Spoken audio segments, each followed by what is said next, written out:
പുനലൂർ കോട്ടൂർ ശ്രീ ഭദ്രാദേവി ക്ഷേത്രത്തിൽ കന്നിമാസത്തിലെ ആയില്യം പൂജ നടന്നു.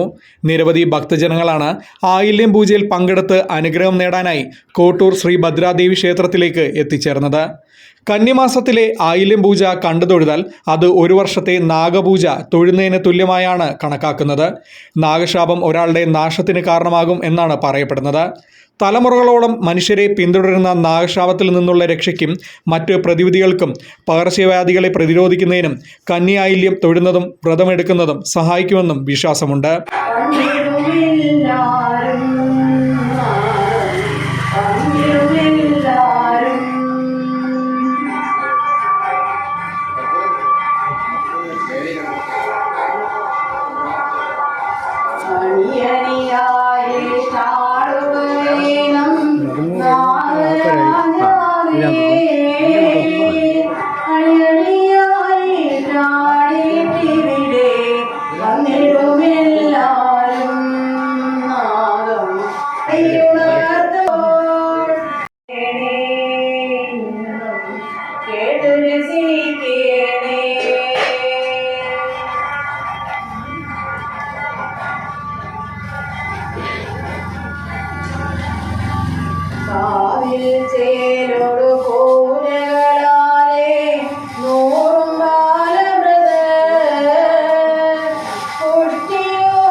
ഇതുകൂടാതെ ആയില്യം ദിനത്തിൽ പൂജ ചെയ്യുന്നത് ജീവിതത്തിൽ പലവിധത്തിലുള്ള നേട്ടങ്ങളും ഐശ്വര്യവും നൽകുമെന്നും വിശ്വസിക്കപ്പെടുന്നു.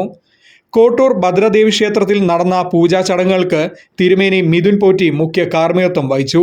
കോട്ടൂർ ശ്രീ ഭദ്രാദേവി ക്ഷേത്രം president Karikkathil Radhakrishnan, secretary K Rajagopalan Nair, treasurer Prathapachandran Nair എന്നിവർ ആയില്യം പൂജയ്ക്കും തുടർന്ന് നടന്ന ചടങ്ങുകൾക്കും നേതൃത്വം നൽകി. രാഹുൽദോഷം തീരണം, ശത്രുദോഷം തീരണം. ഈ സന്തതിയുടെ വെട്ടിക്കൊണ്ട് നാഗരാജാവ് മുന്നാർശല നാഗേശ്യമ്മയും വീണസരം കേട്ട് പ്രസാദിക്കണം. പാടിച്ചി ഈ സന്തതിയുടെ കർപ്പദോഷം മണിയഴിക നാഗരാജാവ് നാഗേശ്യം മധുര മുൻപാകെ. ഫോക്സ് ടി വി ന്യൂസ്, പുനലൂർ.